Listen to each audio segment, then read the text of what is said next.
Well, the Saints have a new safety. They've re-signed one of their own. They've also reworked the deal of one of their players, and one of their free agents has gone elsewhere. John Hendricks of Athlon Sports and Second and Saints. We're going to break all that down right now. It's been a very interesting Tuesday. Let's just say that.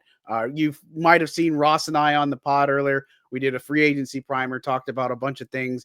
Unfortunately, his Leonard Floyd crush just didn't happen, right? So those things, it was quickly. I was surprised that Leonard Floyd went so quickly to another team, and it's the Falcons of all teams too. So, but look, for New Orleans, I guess let's start at some of the low hanging fruit and work our way up, right? So, for starters, Payton Turner has gone to the Dallas Cowboys on a 1 year deal, $3 million max. It's $2 million in guarantees. That's hardly a surprise, right? Like everybody knows the Payton Turner story, right? He came in out of Houston. He's a Texas native, all this other stuff. The Saints drafted him, had high hopes for him.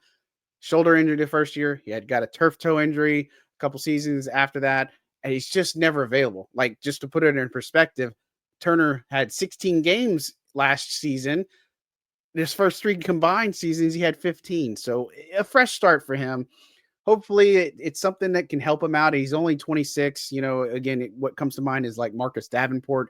He ended up moving on. Unfortunately, it didn't work out for Marcus Davenport either. But, it just shows you that former first rounders, A, always have a home as if you're a pass rusher, right? And then B, the Saints don't always get it right. Like, I mean, that's clear evidence. And unfortunate for Turner, there is upside, there is talent there. Same thing with Davenport, but you got to be available in this league. And those who are available tend to stick around and tend to have better jobs. And of course, they have, get the payday to support that. So that's not really that surprising. So that'll be interesting to see him go to Dallas. And then obviously, another big one is Tyrann Mathieu reworking his contract. They had the rumor that Mathieu was potentially going to get released.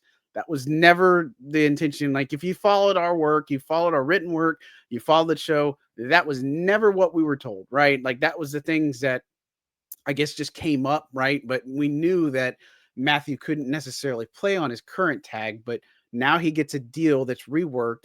His base got lowered, but now he can make it up in incentives. It's about $4 million in incentives based on his playing time and availability. That was kind of really the big sore spot, I guess, if you will, that he would be out there, get hurt, just not be able to go. He just wasn't the same on some of those aspects. But now he's in lower base salary and then gets to make it up in incentive. So I think that's a real good move. Pete Werner had another restructure. That's another one that's low hanging fruit as well. But then you move to some of the other moves now is Juwan Johnson getting a big payday. He gets a 3-year deal, $30 million. It's up to $34.5 million max, and he gets $21.25 million of that guaranteed.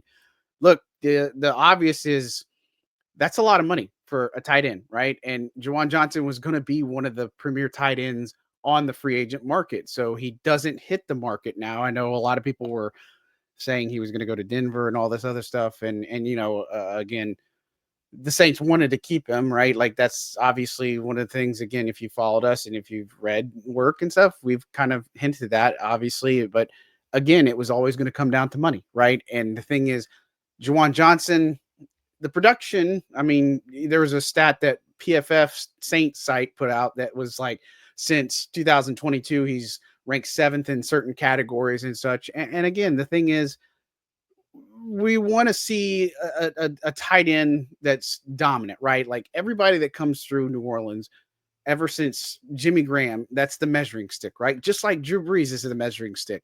And so for Juwan Johnson, remember, he started out as a wide receiver, got converted to tight end. The talent, I think he's got strong talent, right? Like, it's just, can Kellen Moore help unlock him? New tight ends coach Chase Hazlitt. You look at what Dallas Goedert did for them in Philly, for Kellen Moore, and can Juwan Johnson be that guy? I think that's what remains to be seen. He's got a leg up. I always said he had a leg up in negotiations because he was healthy. They had Dallin Holker, Foster Moreau's coming off of a major injury. So is Taysom Hill, right? And I don't know when they're going to be available exactly. Like I said, with Taysom, probably looking at the end of September, maybe mid-October, as far as when he actually gets back on the field and plays. Foster's injury, I think he has a better outlook to get back sooner. But, again, The Saints tight end room is very depleted. They have some guys on reserve future deals and such, like Trayton Welch and Michael Jacobson and such. But I don't think this hinders their ability to draft one for starters. I do they take Tyler Warren now? I don't know about that. Number 9, we talked about some other players potentially that we like at number 9 that could potentially present themselves. And look, they can go into day 2 well into the third round and still come away with a real solid tight end prospect. So that's something I do like. Now the problem comes in. That's going to be a lot of a really crowded room, right? Like that's the thing. And so again, if that's the going rate for a tight end, that's a good bit of money. Now the thing is, Juwan's got to play up and make that contract be worth it, right? That's the biggest thing. And whether that's more red zone touchdowns, whether that's more catches, whether that's more involvement, remains to be seen. I know Juwan has battled a good bit of injuries over the past couple of seasons and such. It's been frustrating, but again, we'll see how that plays out. But that's a major move for the Saints to not let him hit the market. And then you look at again what their options were. They were going to be up a creek without a paddle, and they would have practically had to rely on the draft. And I'm not saying that's the best move here or the worst move or anything, but like we have said on the pod, it is somewhat running this thing back, right? Like we have mentioned that this is going to be like a compete now mode or compete mode. And we've told you that presumably the last run with Tyrann, DeMario, and Cam, right? Like that's the thing we've said for months. That's the vibe we got. And they want to compete in the NFC South. Do they have the talent to do that? I don't know. Do they have the coaching to do that? It's promising, but they got to go play football games. They got to win. They've got to show up against superior opponents. There are so many question marks when it comes to the Saints. And again, you look at their roster, they're not really getting any younger in a lot of these areas. And I think for the key for them is you got to draft well, right? Like this is the thing is, and I said this on our live show with Ross is the top 150, you're going to have a whole good bit of picks in there. I would like to see them come away with at least one starter, a few of them that are starting upside, potential starters for you in year 2, maybe see some significant snaps in year 1. And then the other one could be a project, but that's your top six in the top 150. Outside of that, I'm not going to get excited about 5th, 6th, 7th round picks. I just, again, no disrespect, but finding a Brock Purdy or a Marcus Colston or anything like that, dime a dozen, right? Like that just doesn't happen. So big pressure on Juwan Johnson. A lot of things that they need to figure out. But then you look at the big news of the day, and of course, this is as of 5:30 Central Time on Tuesday, assuming nothing has happened. And let me check my phone. I know we're not live, but that's how these things go sometimes. Of what happens. Comp pick allowment. Well, that's actually another thing. That's a big deal. So let me check this out. Fresh in the moment. We expected New Orleans to get a 7th round pick. And it looks like New Orleans might not have gotten any comp picks. Interesting. So interesting at all. No. Okay.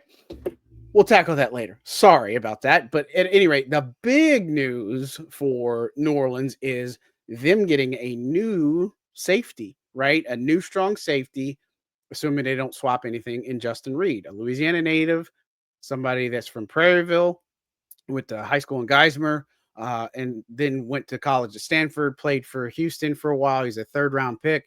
Then he got picked up by the Chiefs, coincidentally replacing Tyrann Mathieu and Daniel Sorensen, that duo. And Sorensen and Mathieu ended up coming over to the Saints.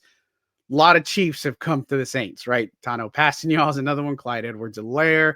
You look at Mathieu, Colin Saunders, Marquez Valdez-Scantling. I mean, the list goes on. It's just something about it. I guess that's your stop is once you go from Kansas City, you come to New Orleans, I guess. But Justin Reid, from a grading perspective, graded out very high in Pro Football Focus. If you look at NFL.com, he was like the 24th ranked free agent, 3rd highest safety. Gets a nice little payday, 3 years, $31 million, $22.25 million guaranteed. Very similar to his last deal that he signed with the Chiefs. And so, look, Justin Reid can play, right? And again, is he a younger guy? No, by any means, but can he help this defense? Absolutely. Is he an upgrade over what they've had? tremendous, right? And I think that's the biggest thing to remember here is that is an area that the Saints have upgraded. Now, the thing is, once again, I don't like to put all the eggs in one basket. So I still think they've got to look at safety and they've got to get some more help there. They've got to get more corner help. There's a lot of things, right? Because the best laid plans, especially with the Saints team, it's not going to work sometimes, most of the time, I guess you could say. But look, I really like the Justin Reid signing. I think this is a pretty good deal for both sides here. The 3-year standard seems like what they like to run. They've done that with other free agents, guys like Colin Saunders, Nathan Shepard, other players that they brought in. 3 years seems like kind of the max, because I think it's like we'll give you the 2 years. Your first year is probably a lower.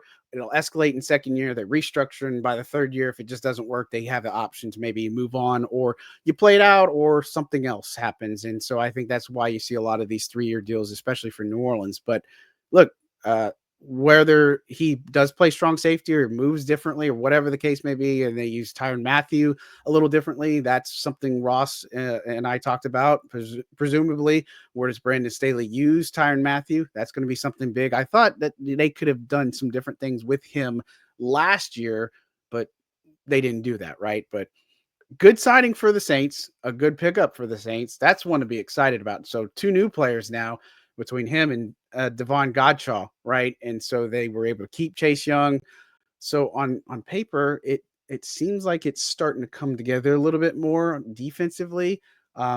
Again, will it lead to anything different? We don't know. It's March 11th, and the new league year doesn't start until Wednesday, right? And so, but for now, for the moment, I think this is a good upgrade for the Saints in their defense. Somebody who can absolutely play ball, and then some, a really good tackler. That is another thing that I would say. Strong tackler. Saints were not good at tackling last season. They have not been good at tackling for a little bit now. They need guys who can come in and tackle. And I hope what Kellen Moore said about um, the new coaches about being able to teach the game and communicate the game, that we see that, right? Because I think, you know, tackling is a fundamental part of this game, right? But how you tackle, what you do to tackle, I think there's ways where the coaches can help with that. And it's interesting because they got a lot of college coaches in here now too. There's like a good mix. So we'll see how it comes together. But that's kind of your rundown from everything that's happened. I'm sure more is going to happen. I'd love to see him get into the interior offensive line market. Of course, we're watching out for what happens with Mekhi Becton. If they can get some other pieces here, a wide receiver wouldn't be too bad to take a look at. But New Orleans is starting to make a little bit more movement here and getting their actual first free agent of the offseason. So we'll have plenty more. Don't forget to check out Athlon Sports for all the written coverage. Also, check out LouisianaSports.net for Ross's written coverage, and check him out on Locked On Saints. Don't forget to like and subscribe Second and Saints. And thank you so much for tuning in. Really appreciate it. Only the start of what's coming this year on this channel. A lot more coming.